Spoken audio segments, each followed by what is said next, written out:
बिस्मिल्लाहिर्रहमानिर्रहीम, अस्सलाम वालेकुम। नेशनल पॉइंट में खुशामदीद और मैं हूं आपकी मेज़बान महाम ज़हरा। नाज़रीन, इस वक्त मैं दुआ ज़हरा के घर में मौजूद हूं और मेरा यहां आने का मकसद ये नहीं है कि मैं उनके वालिदैन को दोबारा से कुरेद कर दुआ ज़हरा की स्टोरी पूछूं कि क्या वाक़या हुआ था, किस तरह दुआ ज़हरा जो है वो गायब हुई, क्योंकि ये ख़बर इतनी फैल चुकी है कि अब सभी को तकरीबन दुआ ज़हरा के केस के बारे में पता है। आज मैं यहाँ पे ये मालूम करने के लिए आई हूँ कि अब क्या अपडेट है, पुलिस किस तरह से काम कर रही है, पुलिस की तरफ से क्या अपडेट मिली है और जो कुछ खबरें बड़ी गर्दिश कर रही हैं इस केस के हवाले से, आया वो कितनी सच हैं। तो आज की वीडियो में मैं कोई भी ऐसा सवाल उनके वालिदैन से पूछ के उनको तकलीफ़ नहीं पहुँचाऊँगी जो कि बार बार चैनल्स वाले आके उनसे उस बारे में सवाल कर रहे हैं। हमें नाज़रीन इस बात का ख्याल करना चाहिए है कि वो माँ बाप हैं, जिस तकलीफ़ से जिस कर्ज से वो लोग गुज़र रहे हैं वो आप और मैं नहीं समझ सकते। तो हमें बार बार उनसे उस बारे में सवालात नहीं करने चाहिए जिससे वो मज़ीद तकलीफ़ में आए। और कुछ लोग तो इस हद तक गिर चुके हैं कि वो उनकी स्टेटमेंट्स को नेगेटिव बनाकर सोशल मीडिया पर वायरल कर रहे हैं। वो ये नहीं सोच रहे कि एक माँ बाप से उनकी बच्ची दूर है, वो माँ बाप किस कैफियत में होंगे, किस फ़िक्र में होंगे। यहाँ पे उनकी 2 वक्त की रोटी भी खाना हराम हुई है।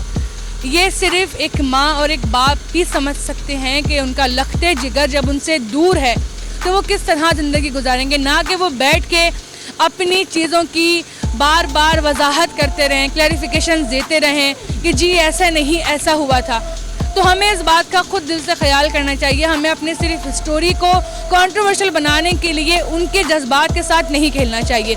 तो आज मैं उनसे ऐसी कोई बात नहीं करूंगी, सिर्फ मैं ये बात करूंगी कि केस में क्या अपडेट है और पुलिस की कार्रवाई कितनी हद तक सही जा रही है और पुलिस अपने जितने भी इक़दामात हैं वो ठीक तरह से उठा रही है या नहीं।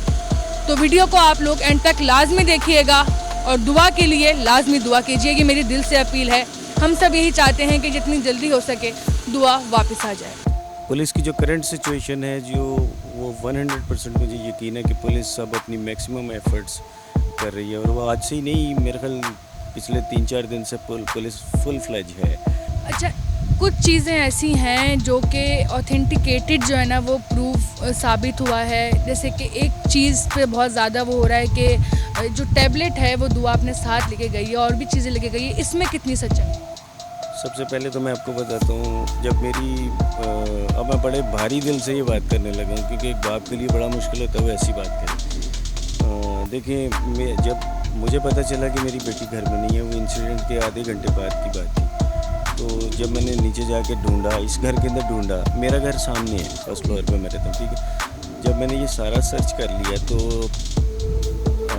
Being a father, being a human, मैं तो 15-20 मिनट के लिए तो मैं सेंसेस में नहीं था। उसके बाद जब मैंने अपने सेंसेस गैदर किए और मैंने अपना दिमाग यूज़ करना शुरू किया तो मेरे सामने सिर्फ 2 ही ऑप्शंस थे, यानी 2 सिनारियोस थे। सिर्फ एक ही है कि बच्ची को हवा कर लिया, वो नीचे गई है। दूसरा ये कि बच्चा खुद से चला गया। इसके अलावा तीसरा तो कोई ऑप्शन नहीं है, ठीक है। जो मैंने सबसे पहले, ये मैंने सब जितने भी कानून साज़ इदारे हैं उन्हें मैंने सबसे पहले यही बोला था कि यार मैंने जो मैं आपको भी बता रहा हूँ, ठीक। मैंने अपनी वाइफ को पूछा कि यार तेरा जेवर पूरा है घर में? उन्होंने चेक करके कहा हाँ पूरा है। मैंने घर में जो पैसे थे वो मैंने चेक किए, वो भी पूरे थे। बच्ची के कपड़े चेक किए, वो भी पूरे थे जो होते हैं। अच्छा, उसने वही कपड़े पहने जो उसने पहने हुए थे, उसने चेंज भी नहीं किए।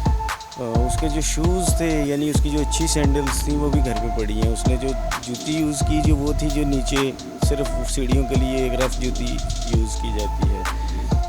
इसके अलावा उसके जो मेरे घर में जो मेरे बैग या जो शोल्डर बैग्स हैं वो भी पूरे हैं। उस बच्ची का एक छोटा सा शोल्डर कैरी बैग था, वो भी घर पे पड़ा हुआ है। तो ये समझना मेरे लिए बड़ा मुश्किल था। यानी एक चीज़ इस सेंस से कि अगर वो खुद से जाती तो वो कुछ तो लेकर जाती, ठीक है।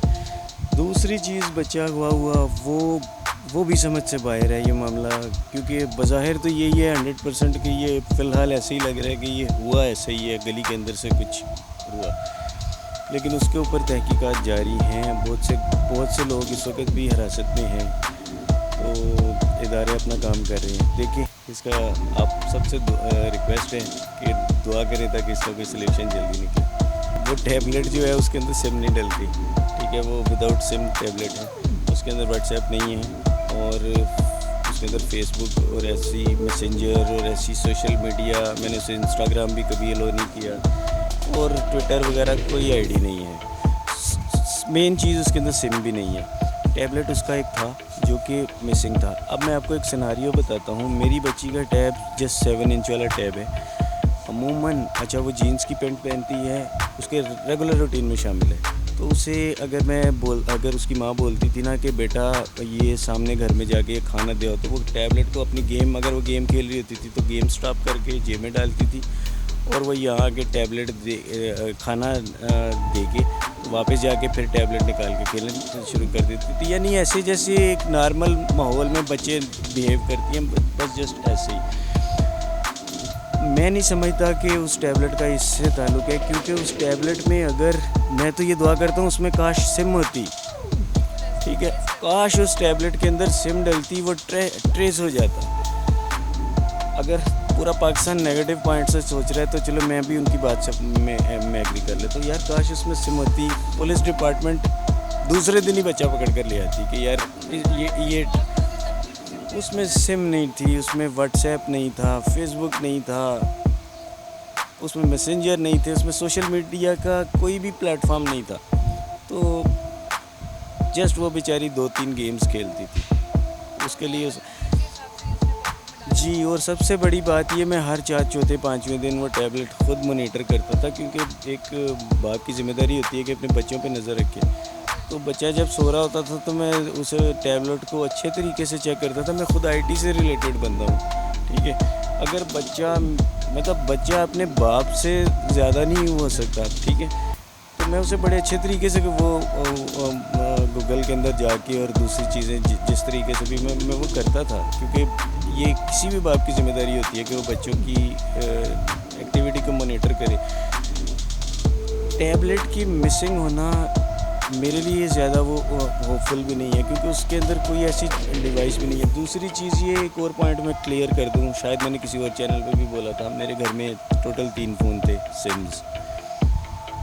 एक मेरा, एक मेरी वाइफ का, एक घर में एक स्पेयर फ़ोन था। जब ये इंसिडेंट हुआ, जिस तरह पूरा पाकिस्तान नेगेटिव सोच रहा है, इस तरह इदारे भी इसी तरह तहकीकात करते हैं। वो पॉजिटिव नेगेटिव दोनों के सामने रख के करते हैं। तो उन्होंने जब मेरे कॉल और तीनों फ़ोनों का डाटा मंगवाया तो उसके अंदर उन्हें एक भी ऐसी कॉल नहीं मिली जो कि किसी अननोन नंबर से आई हो।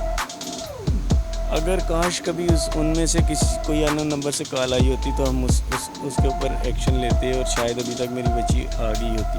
वो तीनों फ़ोन्स का CDR क्लियर है। अगर वो किसी से फ़ोन पे बात करती, अगर लेट से वो ऐसा हुआ है, तो वो फ़ोन सिम वाले फ़ोन मतलब कॉल तो करती, चाहे उसके बाद एक बच्चा कितना भी क्लेवर हो वो फ़ोन को डिलीट कर दे, लेकिन जो फ़ोन का डाटा निकलता है उसके अंदर से तो वो नंबर डिलीट नहीं हो सकता ना। तो उसके अंदर कुछ भी नहीं था।